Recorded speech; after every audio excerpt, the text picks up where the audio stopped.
কারো জন্যই কারো লাইফ থেমে থাকে না। এটা অত্যন্ত ছোট্ট একটা জীবন। মৃত্যুর পর কিয়ামতে গেলে মনে হবে আমি মনে হয় 1 ঘন্টা দুনিয়াতে ছিলাম। আর দুনিয়ার সকল কষ্ট জান্নাতে যাওয়ার পর মনে হবে যে আমি কোনো কষ্টই করিনি। আর দুনিয়ার সকল আরাম জাহান্নামে যাওয়ার পর মনে হবে আমি জীবনে আরামেই ছিলাম না। তাহলে মাত্রই 1 ঘন্টা সময় পার করা, 1 সেকেন্ড সময় পার করা কঠিন কিছু নয়। পুরো জীবনটা 1 সেকেন্ডের মতো। ওই যে মুরব্বী বাবার বয়স যদি 70 হয়, ওনার কাছে মনে হবে যে উনি সেই দিন স্কুলে গেছিল, প্রাইমারি স্কুলে। 1 দিনও হয়নি, 5 দিনও হয়নি, আজ ওনার বয়স 70 হয়ে গেছে। এটাই পৃথিবী। তাহলে time is the best healer. সময় সবচেয়ে বড় হত্যাকারী, সময় সবচেয়ে বড় আরামদায়ক, প্রশান্তিদায়ক। সকল ব্যথা, সকল দুঃখ, সকল কষ্ট সময় একাই দূর করতে পারে। তাহলে সময় যেতে দিতে হবে। আজ যেটা মনে হচ্ছে খুব ভালো, কাল সেটা মনে হবে খুব খারাপ। আজ যেটা মনে হচ্ছে খুব খারাপ, কাল সেটা মনে হবে খুব ভালো। হুটহাট তাড়াহুড়োর সিদ্ধান্ত মানুষকে আফসোসের রাস্তায় নিয়ে যায়। হুট করে বললে আত্মহত্যা করে দিলাম, ওটাও আফসোস। হুট করে বললে না এটা করে ফেলে দেবো, সেটাও আফসোস। ধীর স্থির হও, নিজেকে আল্লাহর হাতে ছেড়ে দাও। নিজের তাকদীর, নিজের ফায়সালা, নিজের সিদ্ধান্ত আল্লাহর হাতে ছেড়ে দাও। আল্লাহ তোমার জন্য যেটা কল্যাণকর মনে করে তিনি সেটা তোমার জন্য করবেন। আর তুমি কাজের কাজে সময় দাও, কাজের কাজে ফোকাস দাও। না হলে জ্ঞান অর্জন করলা না, বই পুস্তক পড়লা না, তারপরে শিক্ষার পিছনে সময় দিলা না, নিজের গার্লফ্রেন্ড বয়ফ্রেন্ডের পিছনে সময় দিলা, দিয়ে ধরো জোর করে পালিয়ে তাকে বিয়েও করলা। আল্লাহে আল্লাহর কসম করে বলতেছি, আল্লাহে আল্লাহর কসম করে বলতেছি, দুনিয়াতে যখন তোমার উপার্জন করার আর কোনো রাস্তা থাকবে না, তখন মনে হবে যে এই বিবাহ এবং এই জীবন বিভীষিকাময়। তখন দেখা যাবে স্বামী স্ত্রী দুইজন মিলে ফাঁসি দিয়েছে, গলায় দড়ি দিয়েছে। ভালোবাসা তখন আর টিকবে না। তাহলে যেটা আসল, যেটা প্রকৃত, সেটা হচ্ছে নিজেকে যোগ্য করা, নিজের পিছনে ইনভেস্ট করা, নিজের জ্ঞানের পিছনে ইনভেস্ট করা। অন্যের পিছনে সময় ইনভেস্ট করে কোনো লাভ নাই, শুধু ধোঁকা, মরিচিকা। নিজের ডেভেলপমেন্টের পিছনে ইনভেস্ট করো, তোমার জীবন সহজতর হবে। বিবাহ করলেও শান্তিময় জীবন যাপন করতে পারবা। এগুলো সব খন্দকের যুদ্ধের ঘটনা। এর চেয়ে করুণ ঘটনা মোহাম্মদ ইসলামের লাইফে আর পার হয়নি। তাহলে বদর, উহুদ, খন্দকে মোহাম্মদ ইসলামের কোনো রাস্তা নাই যে দুনিয়াবি লজিকে উনি বিজয়ী হতে পারে। বিজয়ের একমাত্র রাস্তা কার সাহায্য লাগবে? আল্লাহর সাহায্য। একটা যুদ্ধে মোহাম্মদ ইসলাম দুনিয়াবি দিক থেকে শক্তিশালী ছিল, ওটা হচ্ছে হুনাইনের যুদ্ধ। এই যুদ্ধটা হয়েছে মক্কা বিজয়ের পর। তো মক্কা বিজয় করে তো এমনি কনফিডেন্স লেভেল হাই, সাহাবীদের কনফিডেন্স এমনি হাই, যে যেই মক্কা থেকে আমাদের বের করে দেওয়া হয়েছিল সেই মক্কা আজকে আমরা বিজয় করে নিয়েছি। তাহলে তো এমনি আত্মবিশ্বাস টপ লেভেলে। তার উপর আবার যুদ্ধের মাঠে গিয়ে দেখছে 12,000 মুজাহিদ। হুনাইনের যুদ্ধে সাহাবী 12,000। কোথায় 300 জন নিয়ে যুদ্ধ করেছে, 700 জন নিয়ে যুদ্ধ করেছে, 1000 জন নিয়ে যুদ্ধ করেছে, আর কোথায় 12,000। তো একে তো মক্কা বিজয় করে এসেছে, আর একে তো 12,000 মানুষ। আত্মবিশ্বাস টপ লেভেল। বদর, উহুদ, খন্দকে যেহেতু দুর্বল ছিল, ভরসা ছিল আল্লাহর উপর। হুনাইনে দেখছে নিজেরাই সব, তখন নিজের উপর ভরসা। যুদ্ধ শুরু হওয়ার আধা ঘন্টার মধ্যে সব সাহাবী পালাচ্ছে আল্লাহর নবীর সামনে দিয়ে। পালানো শুরু। মোহাম্মদ সাল্লাল্লাহু আলাইহি ওয়াসাল্লাম অবস্থা বেগতিক দেখে ঘোড়া থেকে লাফ দিয়ে ভাষণ দেওয়া শুরু করলো। আর ওনার চাচার খুব উঁচু আওয়াজ ছিল, মাইকের মতো। তো চাচা আব্বাসকে ডাক দিয়ে বললেন, আমি যা বলছি আপনি চিল্লিয়ে চিল্লিয়ে মানুষকে বলেন। তাহলে কি বোঝা গেল? মোহাম্মদ সাল্লাল্লাহু আলাইহি ওয়াসাল্লামের জীবদ্দশায় উনি জীবিত থাকতে, উনি যেই যুদ্ধে নিজে স্বয়ং উপস্থিত আছে, সেই যুদ্ধে দুনিয়ার শক্তিতে বিজয় হচ্ছে না। বুঝেন না মানে আমার কথা? দুনিয়ার শক্তিতে পাওয়ারফুল, বিজয় হচ্ছে না। তাহলে নবীর জীবদ্দশায় কার সাহায্য ছাড়া বিজয় হচ্ছে না? দুনিয়ার শক্তি আছে তাও হচ্ছে না, কার সাহায্য লাগতেছে? আল্লাহর সাহায্য। আপনি যদি পারমাণবিক অস্ত্রেরও মালিক হয়ে যান, বিশ্বাস করেন আল্লাহর সাহায্য যদি না থাকে, ইসলাম এবং মুসলমানদের বিজয় সম্ভব নয়। তাহলে ফার্স্ট শর্ত পূরণ করতে হবে কার সাহায্য? আল্লাহর সাহায্য। আল্লাহর সাহায্য দুনিয়াতে কিভাবে আসে? আল্লাহর সাহায্য পৃথিবীতে নেমে নিয়ে আসার টেকনোলজি কি, সিস্টেম কি, পদ্ধতি কি, কোন টেকনোলজি ইউজ করলে আসমানি সহযোগিতা পৃথিবীতে নামে? তার একটা টেকনোলজি হচ্ছে সৎ আমল। সৎ আমলের মধ্যে সবচেয়ে পাওয়ারফুল হচ্ছে সালাত। সালাতের মধ্যে সবচেয়ে পাওয়ারফুল হচ্ছে রাতের সালাত। বুঝেন? তাহলে আসমান থেকে সহযোগিতা দুনিয়াতে নেমে আসবে, তার সবচেয়ে পাওয়ারফুল ওয়ে হচ্ছে রাতের সালাত। বদরের যুদ্ধের আগের দিন মুহাম্মদ সাল্লাল্লাহু আলাইহি ওয়াসাল্লাম এত লম্বা রাতের সালাত, বদরের যুদ্ধের দিন তার তাঁবুর মধ্যে খিমার মধ্যে হাত উঁচু করে এমন দোয়া, চোখের অঝোর ধারা পানি, যে আবু বকর রাদিয়াল্লাহু তাআলা আনহু পর্যন্ত ক্লান্ত হয়ে গেছে যে আরে আপনি তো নবী, আপনার কাছে সবসময় জিবরাইল আসে, আল্লাহ তো আপনাকে বিজয়ী করবেই, এত লম্বা রাতের সালাতের কি দরকার, এত লম্বা দোয়ার কি দরকার? কিন্তু আপনি নিশ্চিত জেনে রাখেন যে আমি যতটুকু জানি, আপনি যতটুকু জানেন, তার চেয়ে মুহাম্মদ সাল্লাল্লাহু আলাইহি ওয়াসাল্লাম হাজার গুণ বেশি জানে যে আল্লাহর সাহায্য ছাড়া বদরে বিজয় সম্ভব নয়। ঠিক আমার এবং আপনার চেয়ে মুহাম্মদ সাল্লাল্লাহু আলাইহি ওয়াসাল্লাম আরো লক্ষ কোটি গুণ বেশি জানে যে আল্লাহর সাহায্য পৃথিবীতে আনার রাস্তা হচ্ছে সালাত, সালাতের মধ্যে রাতের সালাত। তাহলে এখন সামারি কি, রেজাল্ট কি, যেটা আমি আপনাকে বলতে চাচ্ছি, যে নবী মুহাম্মদ পৃথিবীর সর্বশ্রেষ্ঠ নবী হওয়ার পরেও বিজয়ের জন্য রাতের সালাতের মুখাপেক্ষী, লম্বা রাতের সালাতের মুখাপেক্ষী। আর আমি আপনি গুনাহগার হওয়ার পরও, নবী না হওয়ার পরও রাতের সালাত বহু দূরের কথা, 5 ওয়াক্ত সালাত আদায় না করেও শুধু ভোট দিয়ে নাকি ইসলাম বিজয় হয়ে যাবে, সম্ভব নয়। যতক্ষণ মানুষ সালাত আদায় না করেছে ততক্ষণ আল্লাহ বিজয় দেবে না। আর যতক্ষণ আপনার ঈমান বিল গায়বে ইয়াকিন তৈরি না হয়েছে, যতক্ষণ আপনি আল্লাহর সাহায্য আনতে না পেরেছেন, আপনি চিন্তা করলেন যে শুধু দুনিয়ার রাস্তাতেই আমি কৌশল এবং পদ্ধতি অবলম্বন করতে করতে মন্দিরও কয়দিন পর বানিয়ে দেওয়া লাগতে পারে।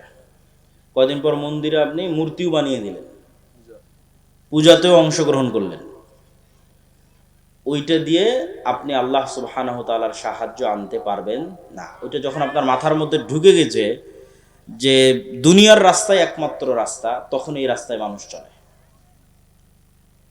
আর যখন ঈমান বিল গায়বে ইয়াকিন থাকবে, আল্লাহর সাহায্য নিয়ে আসার চিন্তা থাকবে, তখন পদ্ধতি হবে ভিন্ন, তখন রাস্তা হবে ভিন্ন।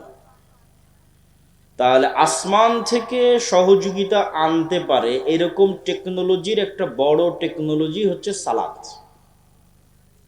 দেখেন, যুদ্ধের মাঠে আল্লাহর নবী সালাত আদায় করতে বলছে সাহাবীদেরকে। ওই সালাতের নাম সলাতুল খৌফ, যে অর্ধেক অর্ধেক ভাগ হয়ে যাবে, একদল যুদ্ধ চালাবে, পাহারা দিবে, আর একদল সালাত আদায় করবে। এখন যুদ্ধে বিজয়ের জন্য দুনিয়ার লজিক বলে সবাই মিলে যুদ্ধ করলেই তো ভালো, যত বেশি অস্ত্র ব্যবহার করব তত ভালো। সেখানে যুদ্ধের মধ্যে শক্তি ক্ষয় হলেও বলা হচ্ছে সালাত আদায় করো। তাহলে রেজাল্ট কি? রেজাল্ট হচ্ছে মুসলমানদের বিজয় কার সাহায্য ছাড়া হবে না? আল্লাহর সাহায্য ছাড়া না। তাই তোমার কাছে পারমাণবিক বম থাক আর অস্ত্র থাক আর তরবারি থাক, সেটা দেখে লাভ নেই। তোমাকে আগে প্রথম শর্ত পূরণ করতে হবে যে কার সাহায্য লাগবে? আল্লাহর সাহায্য। আর আল্লাহর সাহায্য পৃথিবীতে নামিয়ে আনতে পারে একটাই মাধ্যম, সেটা হচ্ছে সালাত। এটা মিস দেওয়া যাবে না। যার সালাত মিস হয়ে গেছে ও আল্লাহর গন্তি থেকে বের হয়ে গেছে, আল্লাহর কাউন্টের মধ্যে নাই। এখন বেনামাজি কোথায় পড়ে মারা গেল, কোথায় তার কি হলো, এটা আল্লাহ সুবহানাহু ওয়া তাআলা দেখবেন না। আপনাকে যদি আরো সহজ করে বোঝানোর জন্য বলি, যে আমরা মোবাইলে যেমন ফিঙ্গারপ্রিন্ট ইউজ করি, ফেস ভেরিফিকেশন ইউজ করি, ঠিক আছে, কোনো অ্যাকাউন্ট খোলার জন্য ডানে তাকাতে বলে, বামে তাকাতে বলে, তখন পুরো ফেসটা নেয়, নিয়ে মিলায় যে হ্যাঁ এটা ওরই ফেস, তখন ওপেন হয়ে যায়। তো এই যে পাসওয়ার্ড দিয়ে যে আমরা ফোন ওপেন করতেছি, ফিঙ্গারপ্রিন্ট দিয়ে, ফেস ভেরিফিকেশন দিয়ে আজকে অনেক কিছু ওপেন করতেছি। মনে করেন পৃথিবী এমন একটা সিস্টেমের উপর দাঁড়িয়ে আছে, লাউহে মাহফুজে প্রত্যেকটা ইবাদতের একটা চিত্র আছে। লাউহে মাহফুজে প্রত্যেকটা ইবাদতের একটা ফরম্যাট দাঁড় করানো আছে। আপনি যখন ওই ফরম্যাট পৃথিবীতে নেওয়া শুরু করেন, তখন একটা আরেকটার সাথে যখন মিলে যায়, তখন অটোমেটিক ওপেন হয়ে যায়। পাসওয়ার্ড মিলে গেছে, দরজা খুলে গেছে, এখন সাহায্য আসা শুরু হবে। ওই জন্য ওই সেম ফরম্যাটে দাঁড়াতে হবে, সেম ফরম্যাটে। সেম ফরম্যাটে সিজদা, রুকু, ঠিক আছে? এইটা ভেরিফিকেশন, পাসওয়ার্ড, ওইখানে যেখানে যেটা মোহাম্মদ ইসলাম বলেছে সেখানে সেটা বলতে হবে। আপনি ওইটা বলবেন, ওইভাবে দাঁড়াবেন, আল্লাহ সুবহানাহু ওয়া তাআলার সাহায্য নামার রাস্তা অটোমেটিক ওপেন হয়ে যাবে। বলেন আল্লাহু আকবার। সালাতের সাথে আপনার সম্পর্ক নাই তো আপনার সাথে আল্লাহর সম্পর্ক নাই বাবা। তাহলে আপনি ওই যে মিছিল, মিটিং, নারায়ে তাকবীর এগুলো দিয়ে, সব কিছু দিয়ে ইসলামের বিজয় হবে না। পয়েন্ট নাম্বার 3, গোলামি থেকে মুক্তির জন্য আল্লাহর সাহায্য আসমান থেকে আনার একটা রাস্তা বললাম সালাত, আর একটা রাস্তা হচ্ছে সকাল সন্ধ্যার জিকির। ফরজগুলো তো করতেই হবে, অতিরিক্ত দুটা, একটা রাতের সালাত, একটা সকাল সন্ধ্যার জিকির। সকাল সন্ধ্যার জিকির কি? সকাল সন্ধ্যার জিকির এমন এক পাওয়ারফুল টেকনোলজি, শক্তি, প্রযুক্তি, পৃথিবীর এমন কোনো অসম্ভব নাই যা সম্ভব হবে না জিকির দিয়ে। There is nothing is impossible. পৃথিবীতে এমন কিছুই অসম্ভব নয় যেটাকে সম্ভবে পরিণত করা সম্ভব নয় জিকির দিয়ে। দলিল, দলিল ছাড়া কথা বলবো না। মুসা আলাইহিস সালাতু ওয়াস সালাম ফেরাউনের কাছে যাবে, এটা এক আশ্চর্য। মুসা আলাইহিস সালাম জিতবে, ফেরাউন পরাজিত হবে, আর চেয়ে আশ্চর্যের ঘটনা পৃথিবীতে ঘটেনি, ভবিষ্যতে আর ঘটবে না। তো মুসা আলাইহিস সালামকে যখন আল্লাহ বলছে যাও ফেরাউনের কাছে, তখন ওখানে কোরআনের একটা আয়াত আছে, ওয়ালা তানিয়া ফি জিকরি। মুসা, ফেরাউনের কাছে যাচ্ছ ঠিক আছে, দায়িত্ব নিয়েছো ঠিক আছে, আমাকে জিকির স্মরণ করতে যদি ভুলে যাও তাহলে তোমাকে যে যে জিনিসগুলো দেওয়া আছে এগুলো কাজ করবে না। যে লাঠি ছাড়লে আর সাপ হলো না, লাঠি সমুদ্রে মারলা আর রাস্তা তৈরি হলো না, মানে আর ফাংশন করতেছে না। তো চার্জ তো ঠিক রাখা লাগবে, চার্জ ঠিক না রাখলে ওপেন হবে কেমনে, ফাংশন করবে কেমনে? ওইটা ঠিক রাখার জন্য তোমাকে সব সময় আল্লাহর জিকিরে ব্যস্ত থাকবে। বলা তানিয়া ফি জিকির, আমাকে ভোলা যাবে না, আমার জিকির করতে হবে। আমার জিকির যদি করো সব ওকে। কত বড় বাদশা ফেরাউন, সেটা দেখার দায়িত্ব আল্লাহর, ওটা তোমার না। তখন বিশাল সমুদ্রের মধ্যে রাস্তা তৈরি হয়ে যাবে।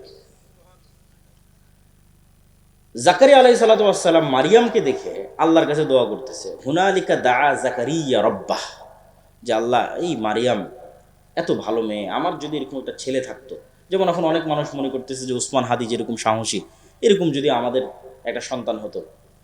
তো আল্লাহর সাথে সাথে জাকারিয়া আলাইহিস সালামকে বললেন ঠিক আছে তোমার সন্তান হবে। এখন জাকারিয়া আলাইহিস সালামের নিজেরই আর বিশ্বাস হয় না যে সন্তান হবে। কেননা ওনার বয়স হয়ে গেছে 90-100 বছর বয়স, দাড়ি পেকে গেছে, চুল পেকে গেছে, স্ত্রী বন্ধা, চেয়েছেন ঠিক আছে, হবে কেন? তখন উনি পাল্টা আল্লাহকে বলতেছে, আল্লাহ হবে যে, এটার কিছু চিহ্ন বলেন, আলামত বলেন। তো আল্লাহ বলছে চিহ্ন এবং আলামত হচ্ছে তুমি সকালে সন্ধ্যায় আমার জিকির করবে। বলেন আল্লাহ আকবার। কোরআন পূর্ণ হয়ে আছে সকাল সন্ধ্যার জিকিরের কথা দিয়ে। বুকরাতা ওয়া আসিলা বিল আশি ওয়াল ইবকার বিল গুদুবি ওয়াল আসাল ক্বাবলা গুরুবিশ শামসি ক্বাবলা তুলুইশ শামসি ক্বাবলাল গুরুব, এগুলো কোরআনের আয়াত। তো জিকির কেন পাওয়ারফুল, এটার লজিকটাও আপনাকে ভেঙে দিই। জিকির পাওয়ারফুল কেন বুঝার জন্য বলতেছি। এইভাবে কোরআন এবং হাদিস আসছে এটা নয়, বুঝার সুবিধার্থে উদাহরণ দিচ্ছি। জিকির মনে করেন সাউন্ড টেকনোলজি, একটা টেকনোলজি যেটা শব্দ নির্ভর। এখনকার টেকনোলজি আলো নির্ভর, ওয়েভ নির্ভর। ওই যার ক্যামেরা লাইভ চালাচ্ছে, ওর আমাদের কম্পিউটার কাজ করতেছে, আমাদের মোবাইল কাজ করতেছে, মাইকটা বাজতেছে, লাইটগুলো চলতেছে, সব ওয়েভ, আলো নির্ভর টেকনোলজি। তো জিকির হচ্ছে শব্দ নির্ভর টেকনোলজি। শব্দ সবচেয়ে পাওয়ারফুল, কেননা সকল কিছুর সৃষ্টি শব্দ। আল্লাহ সুবহানাহু ওয়া তাআলা আসমান জমিন সৃষ্টি করেছেন কুন ফায়াকুন, শব্দ, আওয়াজ। আবার সব ধ্বংস হয়ে যাবে ইসরাফিলের বাঁশির আওয়াজে, আওয়াজে ধ্বংস হয়ে যাবে। মানে আসমানকে এমন একটা সিস্টেমের উপর ডেভেলপ করা আছে যে ইসরাফিলের বাঁশির আওয়াজ বুঝতে পারবে, বাঁশির আওয়াজ রিসিভ করবে, রিসিভ করার মাত্র ফেটে যাবে, চৌচির হয়ে যাবে। সূর্যকে এমনভাবে সেট করা আছে ও আওয়াজ বুঝে। এরা সবাই আওয়াজ বের করে এবং আওয়াজ বুঝে। আল্লাহ কোরআনে বলছেন এটা গায়েব, আল্লাহ জানিয়েছেন। এই গায়েবটা আমি আপনাকে জানাচ্ছি, আল্লাহ জানিয়েছেন কোরআনে। ইউসাব্বিহু লিল্লাহি মা ফিস সামাওয়াতি ওয়া মা ফিল আরদ, আসমান জমিন এবং তার মধ্যে যা কিছু আছে, এই মাইকও, এই পানির বোতলও, এই গায়ের জামাও, এই প্যান্ডেলও, এরা সব 24 ঘন্টা আল্লাহর তাসবিহ পাঠ করতেছে। এটা গায়েব, কেউ জানে না, আল্লাহ কোরআনে জানিয়েছেন। এই গায়েবের উপর যখন আপনি ইয়াকিন রাখবেন, আপনার গোলামি থেকে মুক্তির রাস্তা শুরু হয়ে গেছে কিন্তু। আর এই গায়েবের উপর ইয়াকিন না থাকলে আপনি আগাতে পারবেন না। তাহলে 1 নম্বর হচ্ছে গায়েবের উপর ইয়াকিন লাগবে। তাহলে এরা তো 24 ঘন্টা শব্দ বের করছে, মানে আমি যে শব্দ বলবো এই শব্দ এরা বুঝবে। আমি যদি বলি সুবহানাল্লাহ বিহামদিহি সুবহানাল্লাহিল আযীম, তাহলে সব শুনতেছে, যতদূর পর্যন্ত শুনতেছে এরা প্রত্যেকটা কিয়ামতের মাঠে সাক্ষী দিবে। আল্লাহু আকবার। মুয়াজ্জিনের মাইকের আজান যতদূর পর্যন্ত যাবে এরা সবগুলো সেভ করে, রেকর্ড, শুনে, আন্ডারস্ট্যান্ড করে, ফিল করে, সব এরা কিয়ামতের মাঠে সাক্ষী দিবে। এই জন্য জিকির মোস্ট পাওয়ারফুল, কেন সাউন্ড টেকনোলজি মোস্ট পাওয়ারফুল। গোলামি থেকে আজাদির 4 নাম্বার রাস্তা, এবং এটা সবচেয়ে গুরুত্বপূর্ণ, আজকের আলোচনার সবচেয়ে গুরুত্বপূর্ণ পার্ট। এই একটা সমস্যা যদি আমরা সমাধান করে ফেলতে পারি, যেটা এখন বলবো, আলাদা করে কোনো আন্দোলন করা লাগবে না, আলাদা করে মিছিল মিটিং লাগবে না, আলাদা করে ভোট লাগবে না, সারা বাংলাদেশ একদিনে ইসলামপন্থী হয়ে যাবে, একদিনে ইসলামের বিজয় হয়ে যাবে। সেই রাস্তাটা কি? ইসলামের বিজয় মানে আপনি কি বুঝেন এটা আগে আপনাকে বুঝতে হবে। আপনি যদি মনে করেন ইসলামের বিজয় মানে পুরো পীরগঞ্জের মানুষ আজকে সবাই সালাত আদায় করবে, এই পুরো পীরগঞ্জের মহিলারা আজকে থেকে পর্দা করবে, তাহলে আপনি এখনো সঠিক বুঝটা অর্জন করতে পারেননি। ধরেন এই পুরো পীরগঞ্জের মানুষ সবাই মসজিদে আজকে কাল ফজর থেকে সালাত আদায় করবে, এটাও ইসলাম এবং অনেক জরুরি কর্তব্য।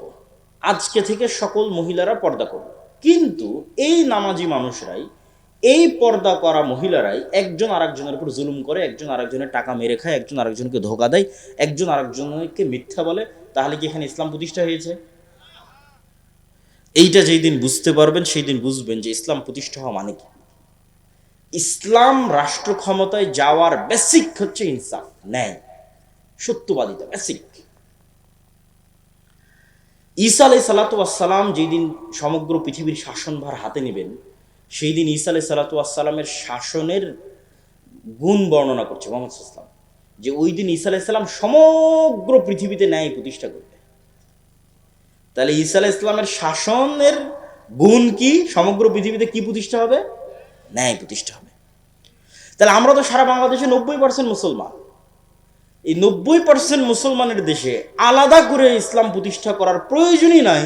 যদি 90% মুসলমানের দেশে সবাই আজ থেকে বলে যে আমি ন্যায় প্রতিষ্ঠা করব, সত্যবাদী হব, আলাদা করে কিছু করা লাগবে না, 80% ইসলাম প্রতিষ্ঠিত হয়ে যাবে। ওইটা যদি আপনি ফিল আপ না করতে পারেন, তাহলে বাহ্যিকভাবে যতই হোক বাস্তবে ইসলাম প্রতিষ্ঠিত হবে না। তাহলে এবং ওই গুণটা, আমরা যে দুর্নীতির মধ্যে আছি, ধোঁকাবাজির মধ্যে আছি, 2 নম্বরই রাস্তার মধ্যে আছি, এটা গোলামির গুণ, এইটা গোলামির চিহ্ন। দেখেন এই যে ইসহাক আলাইহিস সালামের সন্তানেরা, ইব্রাহিম আলাইহিস সালামের সন্তানেরা, এদেরকে আল্লাহ বলছে শনিবারের দিন তোমরা মাছ ধরবে না। এরা কি করলো? শনিবারের দিন মাছগুলো না ধরে আটকে রেখে দিল, দিয়ে ওই মাছগুলোকে রবিবারের দিন ধরলো। কি 2 নম্বরই বুদ্ধি! তাহলে ইব্রাহিমের সন্তান এত 2 নম্বরই বুদ্ধি কেমনে শিখলো? নবীর সন্তান এত 2 নম্বরই বুদ্ধি কেমনে জানে? ওই যে ফেরাউনের যে 300 বছর গোলাম ছিল, গোলামি মে বদল জাতি হে কওমো কা জমির, আল্লামা ইকবাল বলেছে, গোলামিতে মিথ্যা বলা শিখে নিয়েছে। আপনি নিশ্চিত থাকেন আমরা মুসলমানেরা ধোঁকাবাজি, দুর্নীতি, 2 নম্বরই রাস্তা জানতাম না।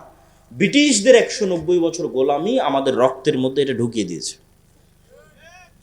এর দলিল আমি আপনাকে দিতে পারবো, কিন্তু ওই দিকে যাচ্ছে না, সময় নষ্ট হবে। জাস্ট পয়েন্টের উপর ফোকাস থাকি যে সত্যবাদিতা, ন্যায়পরায়ণতা নেতৃত্বের বিকাশের প্রথম ভিত্তি, আর মিথ্যা, দুর্নীতি গোলামির প্রথম ভিত্তি। তাহলে যে সত্যবাদী, ন্যায়পরায়ণ ও নেতা, যে মিথ্যুক, ধোঁকাবাজ, 2 নম্বর রাস্তা অবলম্বন করে ও গোলাম। এখন আপনি আরো আপনাকে প্র্যাকটিক্যাল উদাহরণে চলে যায়। ধরেন উসমান হাদি, গণতন্ত্রের যে কালচার, এই কালচার হচ্ছে আপনাকে মনোনয়ন আনতে গেলে, সিট ভাগাভাগি করতে গেলে, ভোটে জিততে হলে আপনাকে এর বিরুদ্ধে, ওর বিরুদ্ধে, এর পক্ষে গ্রুপিং, লবিং, লিয়াজু, টাকা পয়সার লেনদেন, অনেক কিছুর মধ্যে বাই ডিফল্ট যুক্ত হতে হয়। এটা কালচার, ডেমোক্রেসি এই কালচারের উপর প্রতিষ্ঠিত। তাহলে যখনই আপনি ওই প্রত্যেকটা জিনিসের মধ্যে ঢুকতেছেন, তখন আল্লাহর গায়েবে নেতা হওয়ার যে ফরম্যাট ঠিক করা আছে, যে মানুষটা নেতা, ওই ফরম্যাটটা হচ্ছে আপনি শতভাগ সত্যবাদী হবেন, শতভাগ ন্যায়পরায়ণ হবেন। যখনই আপনি এই ফরম্যাটের মধ্যে ঢুকে যাচ্ছেন, তখন আপনি ওখান থেকে গোলামির যে চিহ্ন, সেই চিহ্নের দিকে যাত্রা শুরু করতেছেন। তো উসমান হাদি এই জায়গায় কি করেছে? সে নিজের জায়গায় শতভাগ সৎ এবং শতভাগ ন্যায়পরায়ণ থেকে তার জ্ঞান এবং মেধা দিয়ে ভয়েস উচ্চারণ করেছে, আওয়াজ উঠিয়েছে। তাহলে এইটাই হলো নেতৃত্বের বিকাশের শর্ত।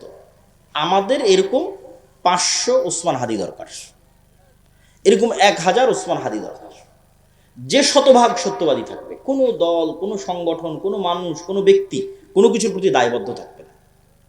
কারোর সাথে লিয়াজু মেনটেন করতে গিয়ে, লবিং মেনটেন করতে গিয়ে শতভাগ সত্য বলতে পারবে না, এই রকমের কোনো পিছু টান তার থাকবে না। জ্ঞানে থাকবে সর্বোচ্চ, যেটা লাস্ট পয়েন্টে আসবো, যে জ্ঞান। ইমান বিল গায়বে ইয়াকিন থাকবে, সৎ আমল থাকবে, রাতের সালাতে পাবান্দ, 5 ওয়াক্ত সালাতে পাবান্দ।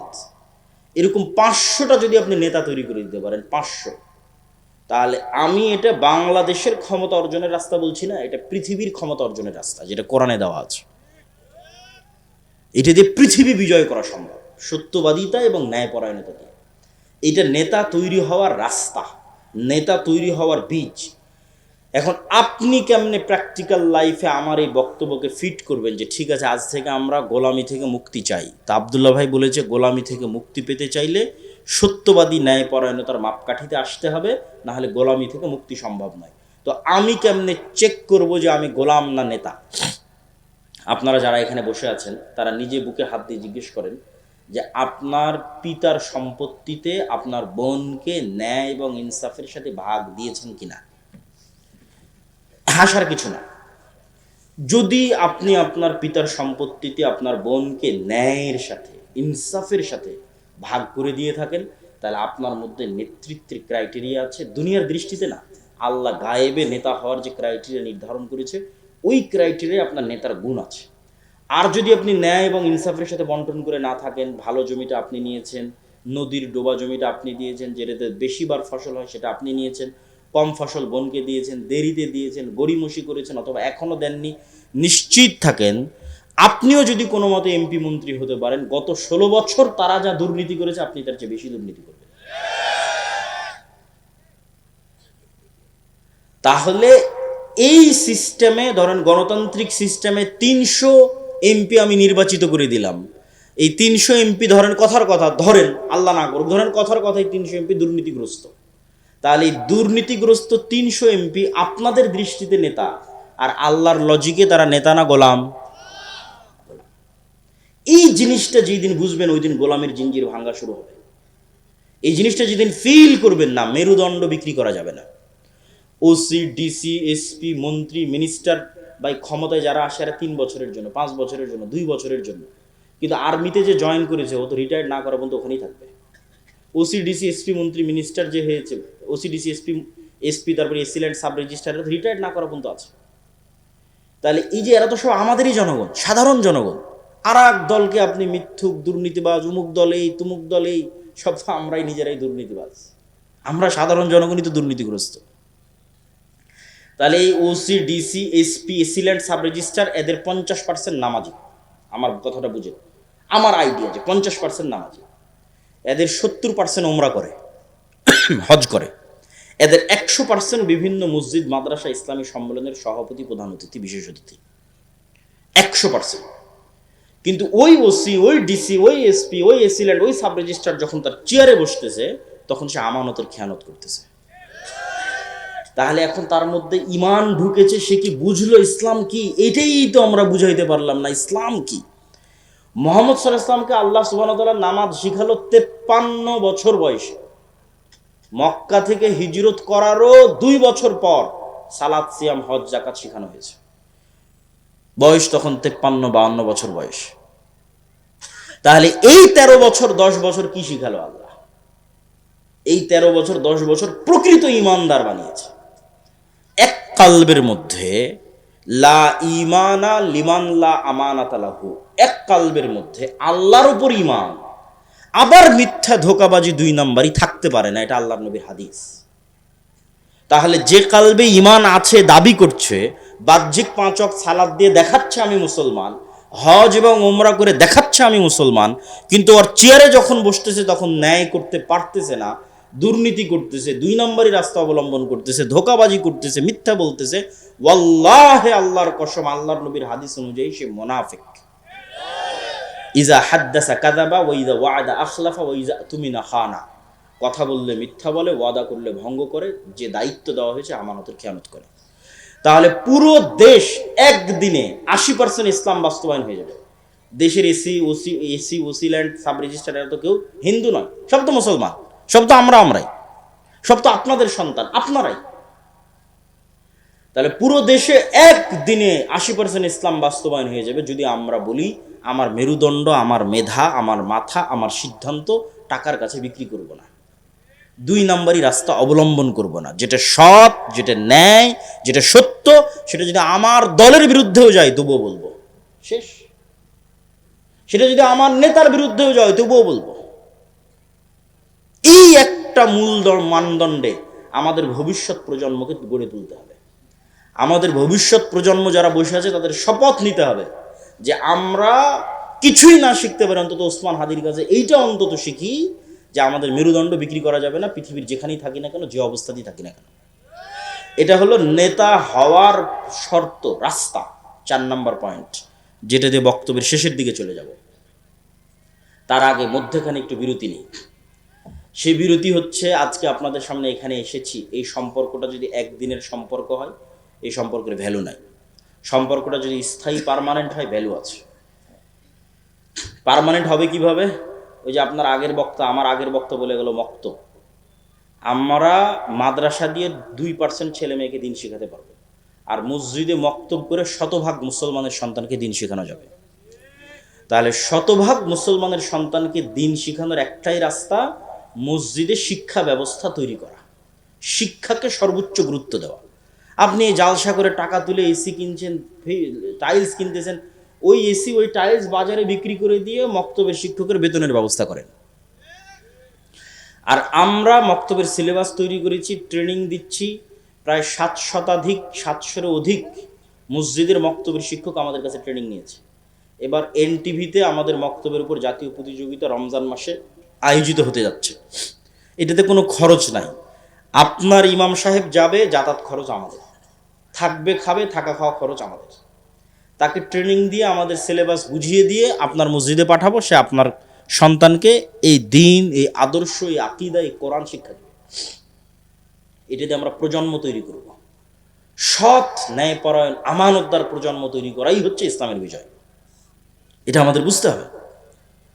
2 নম্বর হচ্ছে আমরা যে পত্রিকা মাসিক আল ইতিসাম, প্রতি মাসে আমি অন্তত 3টে লেখা লিখি মাসিক আল ইতিসামে।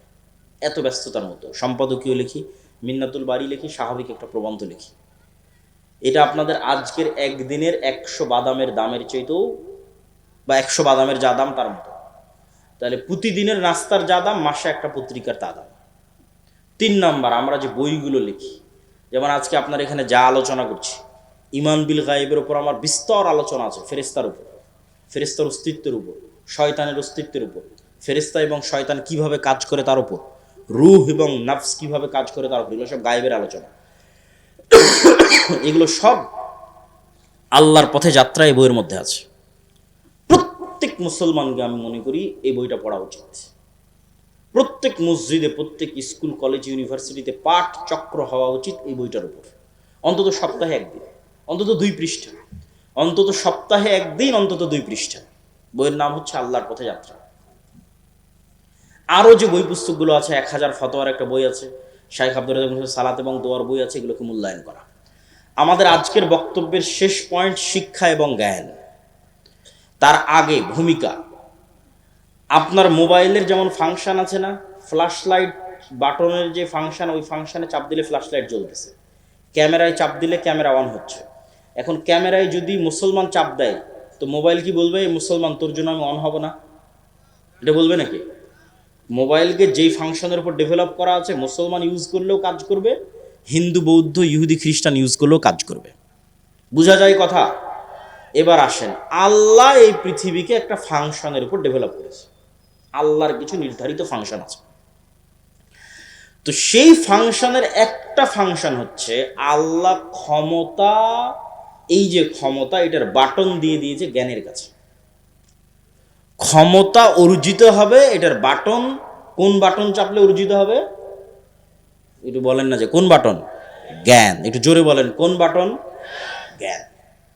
এখন জ্ঞানের বাটন চাপলে ক্ষমতা অর্জিত হবে, এই জ্ঞানের বাটন যদি ইহুদি চাপে, খ্রিস্টান চাপে ক্যামব্রিজ এবং অক্সফোর্ডে বসে, আর এই পীরগঞ্জের মুসলমানের সন্তান free fire, PUBG, TikTok, YouTube, Netflix, বিড়ি, সিগারেট, বিপিএল, আইপিএল এর জুয়া, অনলাইন বেটিং, নেশা, girlfriend boyfriend, WhatsApp chatting, mobile chatting, যত সময় নষ্টের রাস্তা আছে প্রত্যেক সময় নষ্টের রাস্তায় ব্যস্ত আছে পীরগঞ্জের মুসলমান। আর ইহুদি আর খ্রিস্টান ব্যস্ত আছে জ্ঞানের বাটন চাপার জন্য। তখন আল্লাহ ইহুদি খ্রিস্টানকে বলবে, থাম থাম, তোদের ক্ষমতা দিব না, আমার একটা মদঘর জুয়াখোর বান্দা আছে, ওকে ক্ষমতা দিব। আল্লাহ তার রুল ব্রেক করে না। ওই ইহুদি যে ফ্ল্যাশ লাইট বাটন, ওই ইহুদি ওই খ্রিস্টান জ্ঞান অর্জন করতেছে, ও নেতা হবে। এভাবে পৃথিবীটাকে ফাংশন করা আছে, ডেভেলপ করা আছে। আর ওই নেশাখোর, মদঘোর, জুয়াখোর মুসলমানের সন্তান, পীরগঞ্জের সন্তান, এরা সব গোলাম হবে, গোলাম। এদের বয়স যখন 30-35 বছর হবে, গোলামের আর একটা আলামত হচ্ছে এরা প্রবাসীকে কামলা খাটবে।